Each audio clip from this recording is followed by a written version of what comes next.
ಜನವರಿ 26 republic day special ಆಗಿ ಈ ರೀತಿ 3D ಇಮೇಜ್ಗಳನ್ನು ಹೇಗೆ ಕ್ರಿಯೇಟ್ ಮಾಡೋದಂತ ಇವತ್ತಿನ ಈ ವಿಡಿಯೋದಲ್ಲಿ ನೋಡೋಣ. ಸೊ ತುಂಬಾನೇ ಈಸಿಯಾಗಿ ನೀವು ಈ ರೀತಿ ಇಮೇಜ್ಗಳನ್ನ ಕ್ರಿಯೇಟ್ ಮಾಡಬಹುದು. ಸೊ ಫ್ರೆಂಡ್ಸ್, ನನ್ನ ಚಾನಲ್ ನೀವು ಫಸ್ಟ್ ಟೈಮ್ ನೋಡ್ತಾ ಇದ್ದೀರಾ ಅಂದ್ರೆ ಚಾನಲ್ನ ಸಬ್ಸ್ಕ್ರೈಬ್ ಮಾಡ್ಕೊಳ್ಳಿ, ಹಾಗೆ ಬೆಲ್ ಐಕಾನ್ ಆಲ್ ಮೇಲೆ ಕ್ಲಿಕ್ ಮಾಡ್ಕೊಳ್ಳಿ, ಯಾಕಂದ್ರೆ ನನ್ನ ನೆಕ್ಸ್ಟ್ ವಿಡಿಯೋ ನೋಟಿಫಿಕೇಶನ್ ನಿಮಗೆ ಸಿಗುತ್ತೆ ಆಲ್ ಮೇಲೆ ಕ್ಲಿಕ್ ಮಾಡಿದ್ರೆ. ಸೊ ಫ್ರೆಂಡ್ಸ್, 3D ಇಮೇಜ್ನ ಕ್ರಿಯೇಟ್ ಮಾಡೋಕೆ ಬಿಂಗ್ ಆ್ಯಪ್ನ ಓಪನ್ ಮಾಡ್ಕೊಳ್ಳಿ. ಓಪನ್ ಮಾಡ್ಕೊಂಡು ಆದಮೇಲೆ ಇಲ್ಲಿ ಕೆಳಗಡೆ ಆ್ಯಪ್ಸ್ ಅನ್ನೋ ಒಂದು ಆಪ್ಷನ್ ಇದೆ, ಇದ್ರ ಮೇಲೆ ಕ್ಲಿಕ್ ಮಾಡಿ. ಸೊ ಈ ರೀತಿ ನಿಮ್ಮ ಮುಂದೆ ಇಂಟರ್ಫೇಸ್ ಬರುತ್ತೆ. ಇಲ್ಲಿ ಕೆಳಗಡೆ ಸ್ಕ್ರೋಲ್ ಮಾಡಿದ್ರೆ ಇಲ್ಲಿ ಇಮೇಜ್ ಕ್ರಿಯೇಟರ್ ಅಂತ ನಿಮಗೆ ಕಾಣ್ತಾ ಇರ್ಬೋದು, ಇದ್ರ ಮೇಲೆ ಕ್ಲಿಕ್ ಮಾಡಿ. ಇದ್ರ ಮೇಲೆ ಕ್ಲಿಕ್ ಮಾಡಿದಾದಮೇಲೆ ಈ ರೀತಿ ನಿಮ್ಮ ಮುಂದೆ ಇಂಟರ್ಫೇಸ್ ಬರುತ್ತೆ. ಸೊ ಇದರಲ್ಲಿ ನಿಮಗೆ ಟೆಕ್ಸ್ಟ್ ಬರೋಕ್ಕೆ ಒಂದು ಆಪ್ಷನ್ ಇದೆ. ಇದರಲ್ಲಿ ಇಲ್ಲಿ ನೀವು ಟೆಕ್ಸ್ಟ್ ಬರಬೇಕಾಗತ್ತೆ, ನಿಮ್ಗೆ ಯಾವ ರೀತಿ ಬೇಕೋ ಆ ರೀತಿ ನೀವು ಪ್ರಾಂಪ್ಟ್ನ ಇಲ್ಲಿ ಬರಬೇಕಾಗತ್ತೆ. ಸೊ ಇಲ್ಲಿ ನಾನು ಆಲ್ರೆಡಿ ಬರೆದಿಟ್ಕೊಂಡಿದ್ದೀನಿ, ಈಗ ಜಸ್ಟ್ ಇಲ್ಲಿ ಪೇಸ್ಟ್ ಮಾಡ್ತೀನಿ. ಇವಾಗ ಈ ರೀತಿ ನೀವು ಪ್ರಾಂಪ್ಟ್ನ ಬರಿಬೇಕಾಗುತ್ತೆ. ಇಲ್ಲಿ ಈ ಪ್ರಾಂಪ್ಟಲ್ಲಿ ನೀವು ನಿಮ್ಮ ಹೆಸರು ಕೂಡ ಹಾಕ್ಕೋಬೋದು. ಇಲ್ಲಿ ವಿಜಯ್ ಅಂತ ಕಾಣ್ತಾ ಇರ್ಬೋದು, ಇಲ್ಲಿ ನಿಮ್ಮ ಹೆಸರನ್ನ ಕೂಡ ನೀವು ಚೇಂಜ್ ಮಾಡ್ಕೋಬೋದು. ಈ ರೀತಿ ನಿಮ್ಮ ಹೆಸರನ್ನ ನೀವು ಇಲ್ಲಿ ಚೇಂಜ್ ಮಾಡ್ಕೋಬೋದು. ಚೇಂಜ್ ಮಾಡ್ಕೊಂಡಾದ್ಮೇಲೆ ಜಸ್ಟ್ ಕೆಳಗಡೆ ಕ್ರಿಯೇಟ್ ಅಂತ ಇದೆ, ಇದ್ರ ಮೇಲೆ ಕ್ಲಿಕ್ ಮಾಡಿದ್ರೆ ಸೊ ಫ್ರೆಂಡ್ಸ್ ನೋಡ್ಬೋದು ಈ ರೀತಿ ನಿಮ್ಮ ಮುಂದೆ 3D ಇಮೇಜ್ಗಳು ಕ್ರಿಯೇಟಾಗಿ ಬರ್ತವೆ. ಸೊ ಇದರಲ್ಲಿ ನಿಮ್ಮ ಹೆಸರು ಕೂಡ ನೀವು ಹಾಕ್ಕೊಂಡು ನಿಮ್ಗೆ ಯಾವ ರೀತಿ ಬೇಕೋ ಆ ರೀತಿ ನೀವು ಇಮೇಜ್ನ ಕ್ರಿಯೇಟ್ ಮಾಡ್ಬೋದು. ಸೊ ಈ ಇಮೇಜ್ನ ಡೌನ್ಲೋಡ್ ಮಾಡಬೇಕಂದ್ರೆ ಜಸ್ಟ್ ಇಮೇಜ್ ಮೇಲೆ ಕ್ಲಿಕ್ ಮಾಡಿ.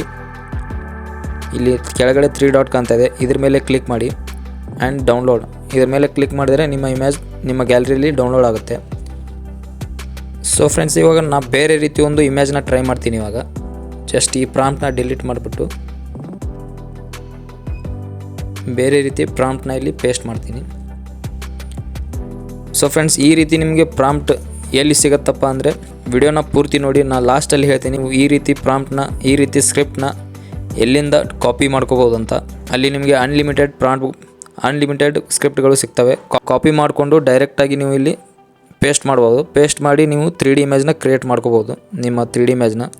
ಸೊ ಜಸ್ಟ್ ನಾನು ಇವಾಗ ಇಲ್ಲಿ ಬೇರೆ ರೀತಿ ಒಂದು ಟ್ರೈ ಮಾಡ್ತಾಯಿದ್ದೀನಿ ಇಮೇಜ್ನ. ಜಸ್ಟ್ ಕ್ರಿಯೇಟ್ ಮೇಲೆ ಕ್ಲಿಕ್ ಮಾಡ್ತೀನಿ.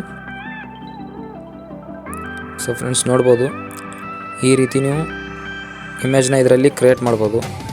ಈ ರೀತಿ ಸ್ಪೆಷಲಾಗಿ 3D ಇಮೇಜ್ಗಳನ್ನು ನೀವು ಕ್ರಿಯೇಟ್ ಮಾಡಿ ಸ್ಟೇಟಸ್ ಮತ್ತು ಸ್ಟೋರಿ ಹಾಕ್ಬೋದು. ನಿಮ್ಮ ಹೆಸರಿರುವಂಥ 3D ಇಮೇಜ್ನ ನೀವು ಕ್ರಿಯೇಟ್ ಮಾಡ್ಬೋದು. ಸೊ ಈ 3D ಇಮೇಜ್ಗೋಸ್ಕರ ಪ್ರಾಂಪ್ಟ್ ಅಂದರೆ ಸ್ಕ್ರಿಪ್ಟ್ನ ಎಲ್ಲಿಂದ ಕಾಪಿ ಮಾಡ್ಕೊಳ್ಳೋದಪ್ಪ ಅಂದರೆ ಜಸ್ಟ್ ಗೂಗಲ್ನ ಓಪನ್ ಮಾಡಿ, ಇಲ್ಲಿ SR ಎಡಿಟಿಂಗ್ ಝೋನ್ ಅಂತ ಸರ್ಚ್ ಮಾಡಿ. ಈ ರೀತಿ ನಿಮ್ಮ ಮುಂದೆ ಇಂಟರ್ಫೇಸ್ ಬರುತ್ತೆ.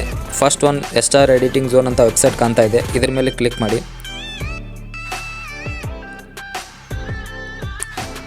ಕ್ಲಿಕ್ ಮಾಡಿದಾದಮೇಲೆ ನಿಮ್ಮ ಮುಂದೆ ಈ ರೀತಿ ಇಂಟರ್ಫೇಸ್ ಬರುತ್ತೆ. ಇಲ್ಲಿ ಮೇಲ್ಗಡೆ 3 ಲೈನ್ಸ್ ಕಾಣ್ತಾ ಇದೆ, ಇದ್ರ ಮೇಲೆ ಕ್ಲಿಕ್ ಮಾಡಿ. ಇದರಲ್ಲಿ ನಿಮಗೆ ಸರ್ಚ್ ಬಾರ್ ಕಾಣ್ತಾ ಇರ್ಬೋದು.